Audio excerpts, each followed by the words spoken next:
What's good, my bros? Welcome back to Psych Bro. You already know what it is. We're back at it, breaking down Cambridge IGCSE Psychology 0266, Chapter 2. Today, we are tackling the final boss of dream theories, the psychodynamic theory of dreaming. If you've ever woken up thinking your dream had some crazy, deep, hidden meaning, then grab your notes, sit back, and let's hack the mind together. Alright bro, let's dive in. This theory was originally developed by the legendary Sigmund Freud and later expanded on by other psychodynamic theorists. Unlike activation synthesis, which says dreams are just random brain static, Freud believed dreams are deeply meaningful. He proposed that dreams are literally expressions of your unconscious mind. Think of your dreams as a safe space. They allow all those hidden desires, fears, and conflicts that you usually push down during the day to be expressed safely. But here's the catch. The content of your dreams is often completely symbolic, not literal. According to this theory, dreaming is basically your brain's way of managing emotions and dealing with unresolved issues from your waking life. To really get this, we gotta talk about how Freud divided the mind. He split it into three parts. First, the conscious mind. This is the part that is active while you are awake. It's logical, and it's aware of your thoughts and perceptions. When you go to sleep, your conscious mind has very limited control, though some recent things you experience might still pop up in your dreams in altered forms.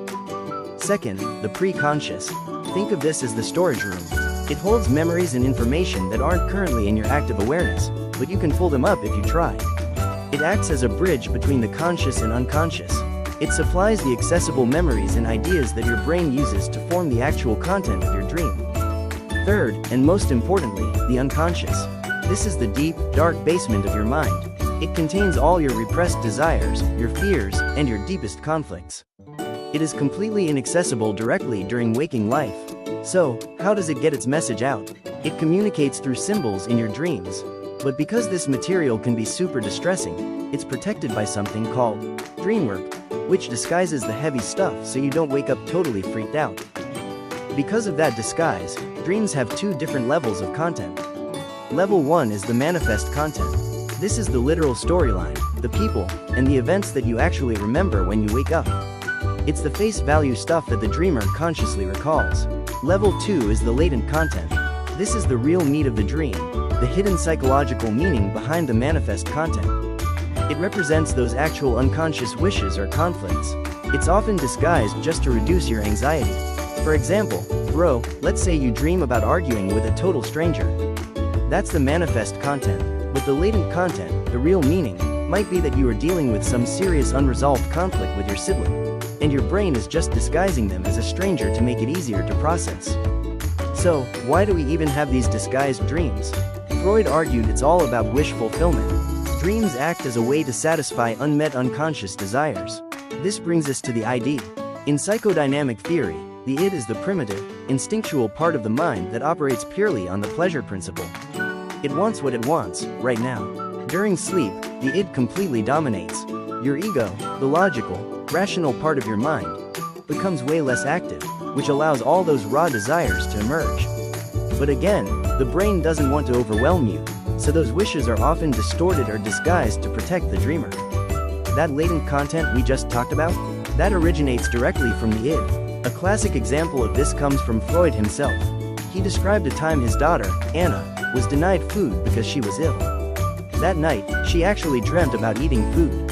Freud interpreted this perfectly as wish fulfillment. Her id wanted food, so her dream gave it to her. Now, how does the brain actually disguise these wishes? It uses mechanisms called dreamwork. Dreamwork is the process that transforms the hidden latent content into the safe manifest content. There are four main mechanisms you need to know. Number 1. Condensation. This is when multiple thoughts, emotions, or people are merged into a single dream image.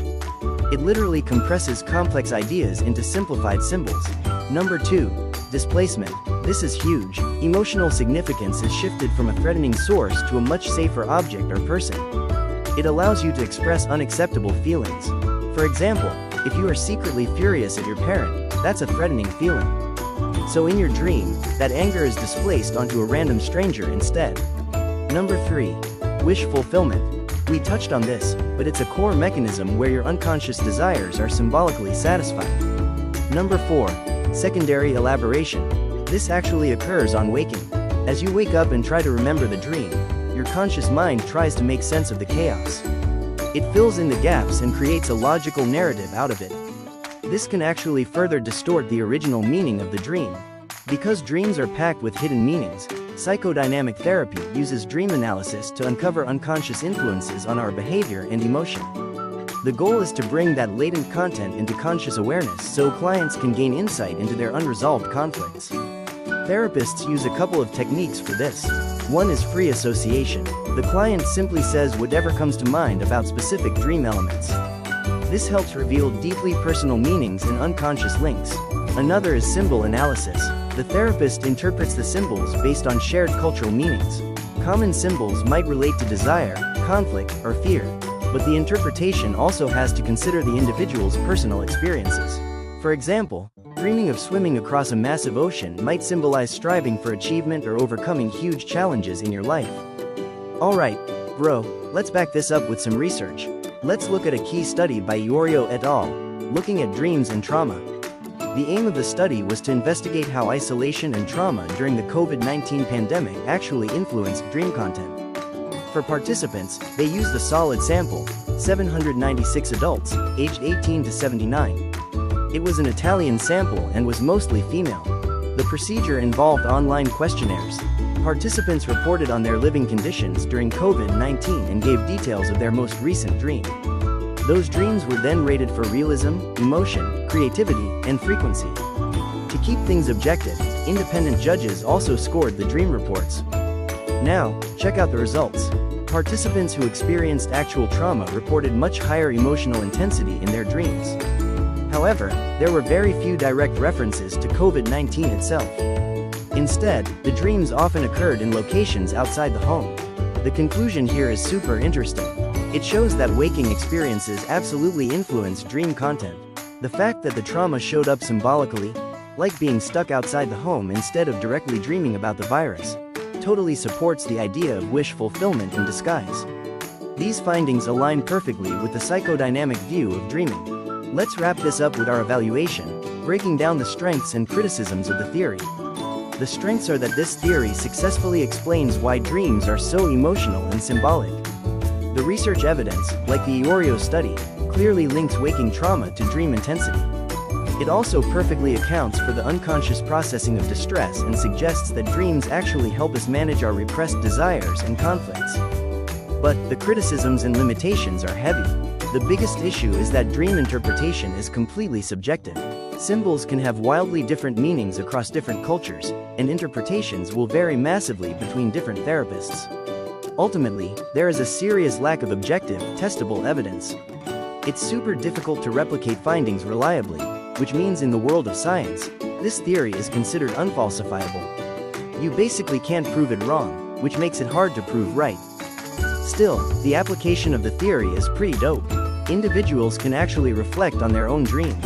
By understanding that what is remembered is just the manifest content, and noticing when they are filling in gaps, which indicates secondary elaboration, people can learn a lot about themselves. Therapists can use recurring dream patterns, like being chased, to explore issues like avoidance, conflict, and repressed emotions. And using techniques like free association helps uncover that hidden unconscious meaning. And that is it, my bros. That is the psychodynamic theory of dreaming, and that officially wraps up the key concepts of Chapter 2. Your brain is a sneaky mastermind trying to protect you from your own desires. If this breakdown helped you out, smash that like button, hit subscribe so you don't miss the next Psych Bro tutorial, and I will catch you in the next one. Stay sharp, bro.